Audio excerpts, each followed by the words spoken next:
Okay, so we're on packet 5. Take a second to review what you're seeing on this front page. Today we're beginning level 1, which is a new unit. We're simplifying radicals, and we're going to be moving through. The Unit 9 test is going to be at the very end of May, and then the calendar moves into June, in which that first week we're spending reviewing for the final exam. Your deadline to turn in missing and late work is that Thursday, and then your exams are the following week. You have half days, and so you only report to the classes that are listed here. Your exams for first and second hour are on the 9th, third and fourth hour are on the 10th, and then 11th is your fifth and sixth hour exams. So hit pause and take some time to study this. Also, make sure that you are watching and listening. If you are not listening to this, then you are not using this video to its actual advantage. So, use this as a warm-up for a minute. I'd like you to fill in these pieces. The first one's been done for you.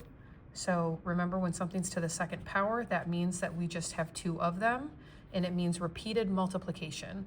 So 3 squared is 3 times 3, which means 9. So hit pause and fill this in for yourself. Okay, if you did this correctly, you should have gotten this. Hit pause and check yourself. And now we're going to move on to radicals. Radicals are also known as square roots. They're basically the same thing. And what they mean is that we are looking for 2 of a kind. 2 of a kind. And we're going to practice that in a minute. But first, what we have here, whatever number is written really small and in this little space is known as an index, or it's called a degree. The symbol that we see here is the radical symbol. But again, we call it square root a lot of the times, but sometimes the word square root doesn't apply, which we'll talk about as we go. And then underneath of the symbol, whatever's under there is known as the radicand. So in general, this is an example where we have a second degree radical, which means I'm looking for 2 of a kind. If that number was different, like a 3, then I would be looking for 3 of a kind. But in general, most of the examples we're going to do are square roots, which means it's a 2, and we're looking for 2 of a kind. If it's a 2, you do not have to write it. I could actually write this like this. So if there's nothing there, if there is nothing there,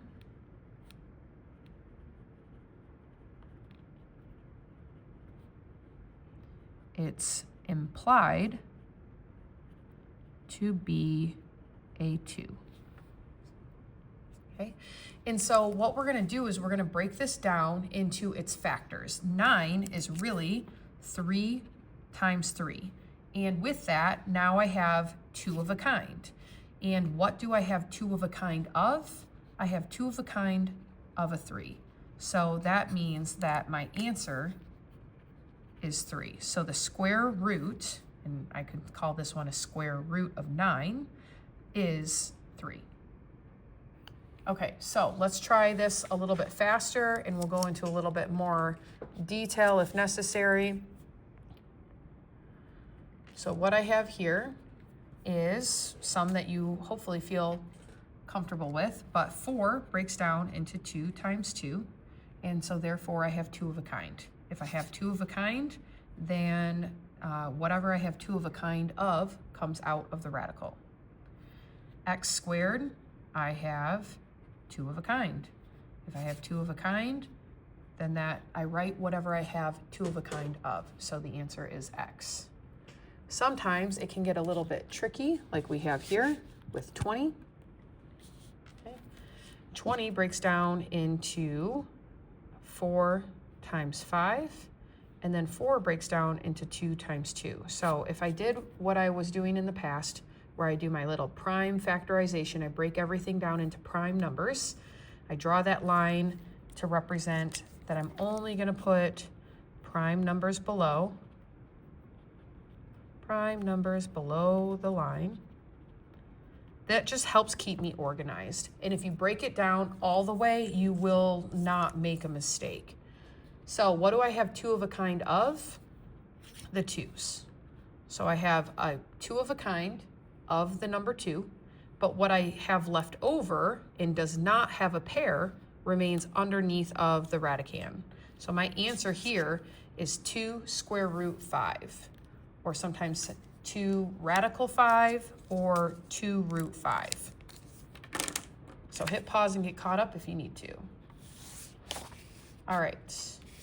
On this side, so again, all this is we're learning how to simplify radicals. So we have a couple practice options. What I would like you to do is see if you can hit pause. Try to hit pause and see if you can do this on your own.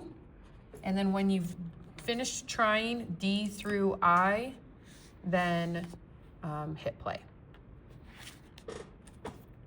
So 16 breaks down, if you know it breaks down into 8 times 8, then you can go ahead and say that you have a pair of 8s. But it also breaks down into 4 times 2, which is 2 times 2, and then we've got 4 times 2, and then 2 times 2. So we get a lot of 2's. So I end up with a pair of 2's, so 1, 2. Then I get another pair of 2's, and then another pair of 2's. 2 times 2 times 2 is 8. So either way I do it, I get 8. So I recommend breaking them down as far as you can unless you see the perfect pair right away. 32 can break down into 2 times 16. 16 can break down into 4 times 4. And now here's where it can be helpful to break it down even further.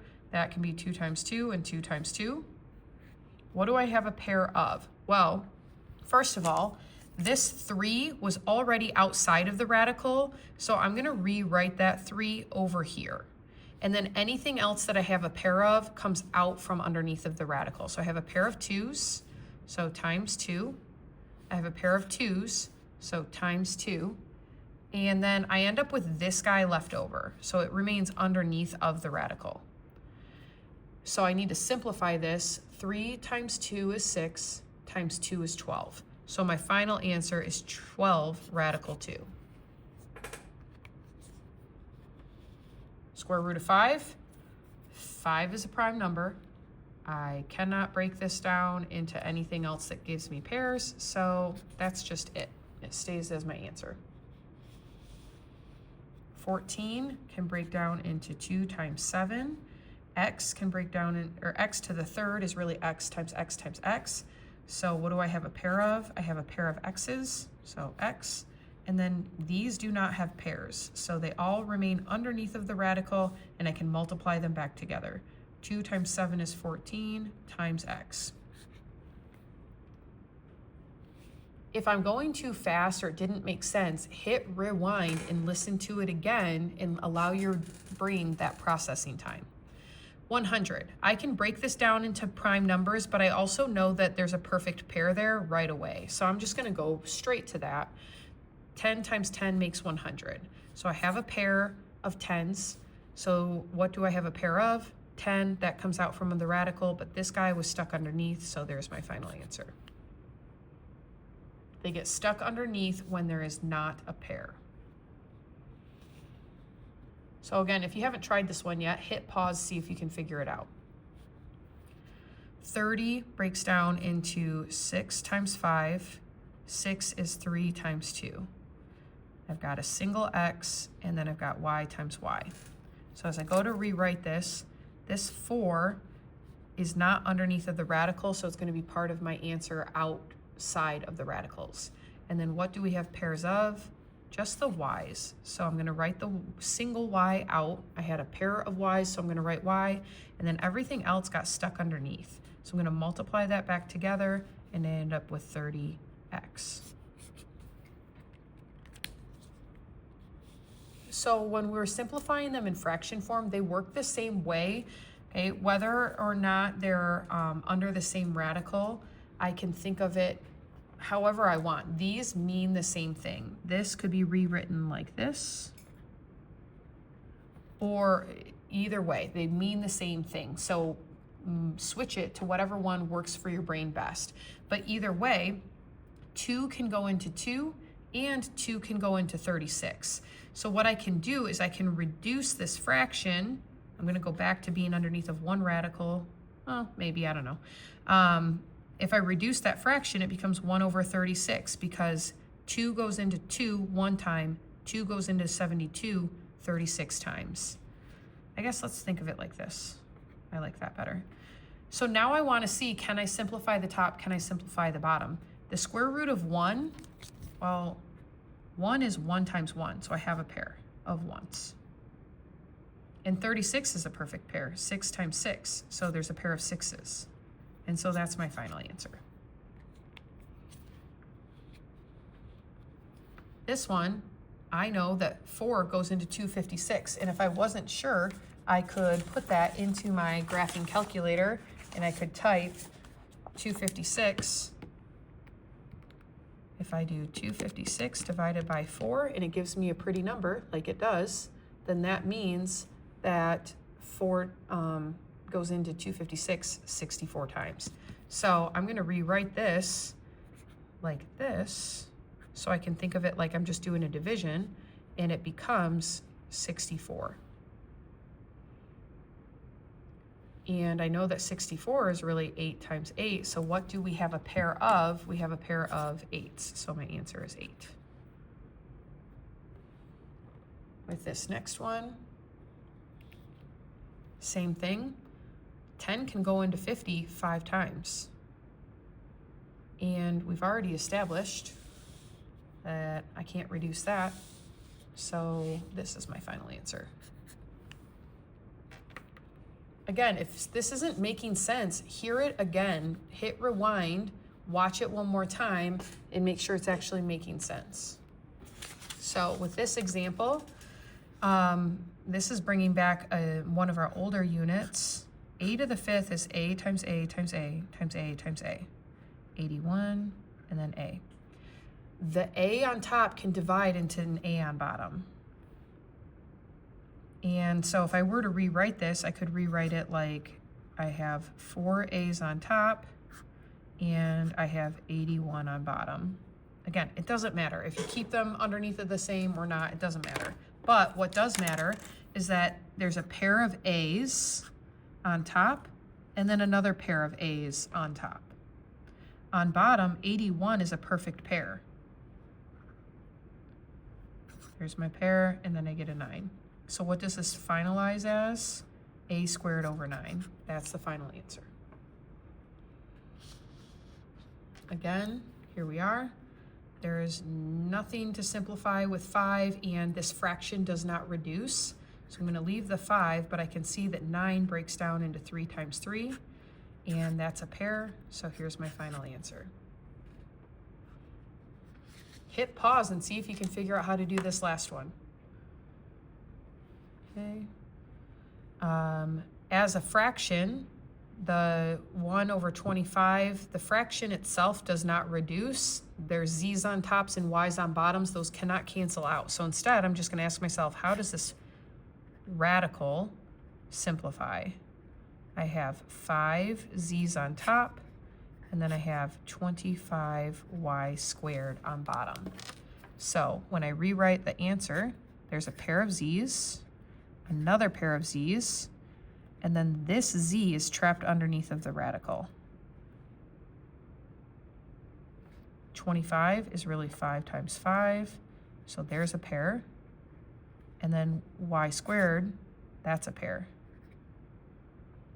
When I rewrite this in its simplified form, z times z is z squared, radical z, all divided by 5y. So I did go pretty fast. Hit pause, rewind, rewatch if you don't feel comfortable moving forward onto page 4.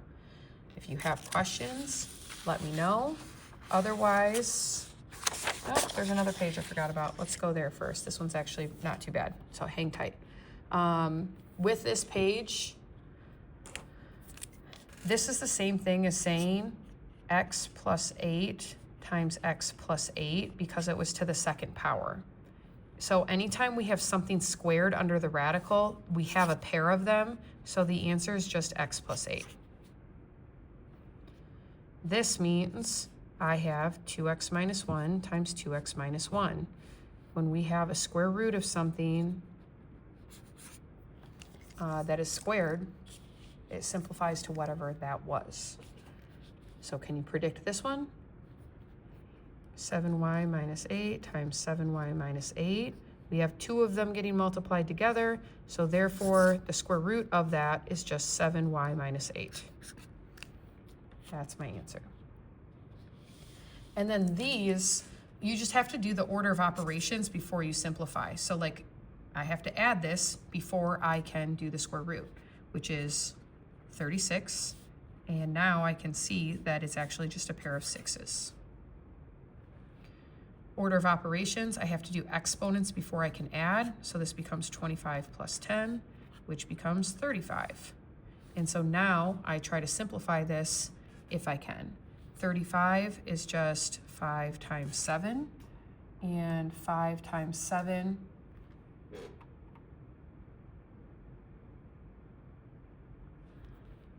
are prime numbers, so it doesn't simplify. So the answer is the square root of 35. And then we subtract these. 100 minus 51 is 49, which is a perfect pair. So the answer is 7. Okay, that's it. Go ahead, move on to your homework, which is pages 5 and 6. Good luck.